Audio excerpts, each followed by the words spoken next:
Иду дальше и не смогла не удержаться, чтобы не проложить свою дорогу через Стрийский парк. Он находится через дорогу от парка культуры. Я сделаю небольшой крюк, но все равно зайду сюда и наслажусь. И я зашла, и я совершенно не жалею, потому что здесь такой запах от цветения. И я вижу здесь много цветов, и такая атмосфера, если вы слышите, птицы поют, просто шикарно. Сиренью пахнет волшебно. Поэтому я, наверное, задержусь здесь немножко, наслажусь этим очаровательным, как сказать, настроением, подзаряжу свои аккумуляторы, поснимаю вам немножко. И если вы будете в этом городе, обязательно зайдите в Стрийский парк, и вы не пожалеете. Здесь нет никаких аттракционов, главная аттракция – это природа.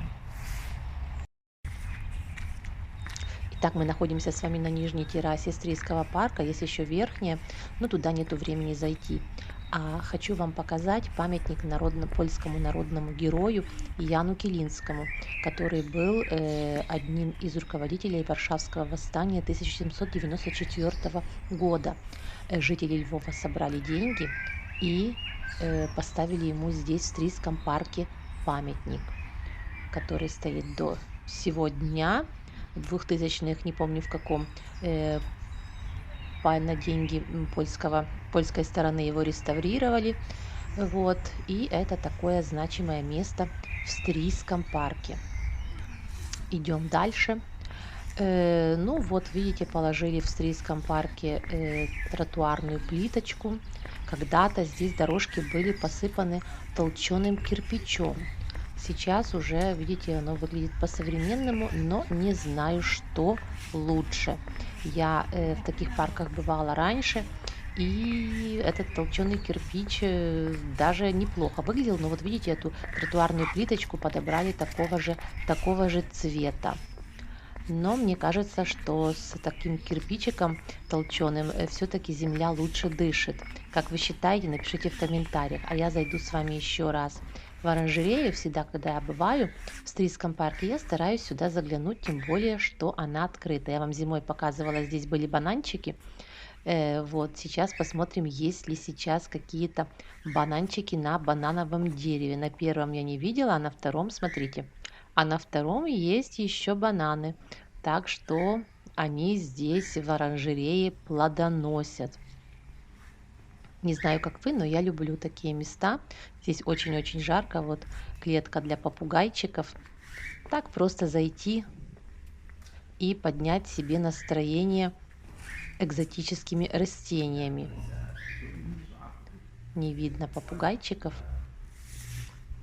но это тоже какая-то такая фишка в этой оранжерее, когда поют птицы.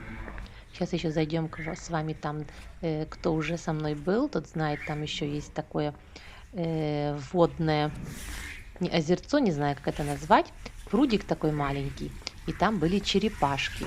Посмотрим, что же там сейчас. Вот, черепах нету, есть рыбки, красные рыбки, а черепашки не знаю, куда они исчезли, я их не вижу. Но в такой оранжерее, когда есть водоемчик, совсем другой воздух. Вот я вышла из оранжереи, и здесь построили гостиницу для разных насекомых, для пчел, для разных таких жителей. И это тоже очень классно. Особенно, когда приходят детки на экскурсию посмотреть. Даже неплохо это все, смотрите, как с цветочками, с этим. Очень красиво придумали, так своеобразно. Мне нравится. Очень так натурально и естественно. Идем с вами дальше. И я увидела здесь такие клумбочки, тоже оригинально сделанные, вот с цветочками, папоротники, тюльпаны, очень красивые тюльпаны. Все очень органично смотрится. Вот еще одна такая лужайка с цветами.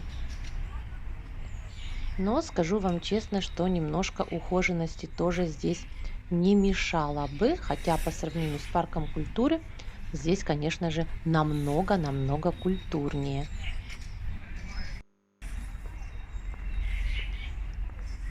Иду с вами дальше в сторону озера. Посмотрите, какие здесь вековые деревья. Вот озерцо, здесь всегда плавают лебеди. Я также около него всегда останавливаюсь. Посмотрите, какая белочка. Здесь белок очень много в этом парке, они даже подходят к людям за орешками. А здесь белочка тоже, вот она, бегает, ищет орешки. Посмотрите, какая. Посмотрите, она кушает орешки.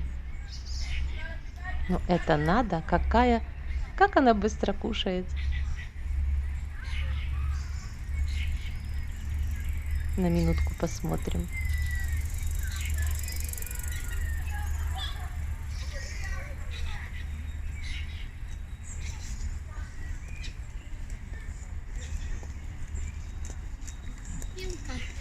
Только чтобы ее не спугнуть. Мгм. Вот мы потихоньку идем вдоль озера к главному центральному входу. Пока что лебедей не вижу. Нет, они вот там внизу плавают. Сейчас мы к ним подойдем. Обычно есть таблички, что нельзя кормить лебедей, но мало кто к этому прислушивается. Очень многие приходят и подкармливают их, заходят вот за эту барьерку даже. Вот там центральный вход, арочки. И вот посмотрите, здесь я очень люблю, когда в таких местах, в парках есть такие таблички, где детки могут прочитать, какие растения, какие птицы, зверюшки находятся в этом или парке, или в заповедной зоне. Это очень-очень хорошо. Еще одно место хочу вам показать. Это уже в другой части Стрийского парка. Посмотрите, какой ковер тюльпанов. Это что-то невероятное. Извините, что так дрожит камера. Просто хочется заснять. Вот здесь, видите, уже не тротуарная плитка, здесь вот такие камушки, по которым вы идете. Конечно же, вот это бордюрчик такой из сетки, не очень он здесь смотрится, он такой никакой. Цветы прекрасные, а вот это уже просто, ну не знаю, как сказать, можно было бы что-то и получше придумать, потому что эту красоту, которую вы видите, это портит. Вот, посмотрите, какое море тюльпанов. И на этой красивой ноте я с вами попрощаюсь, но ненадолго. Заходите в гости.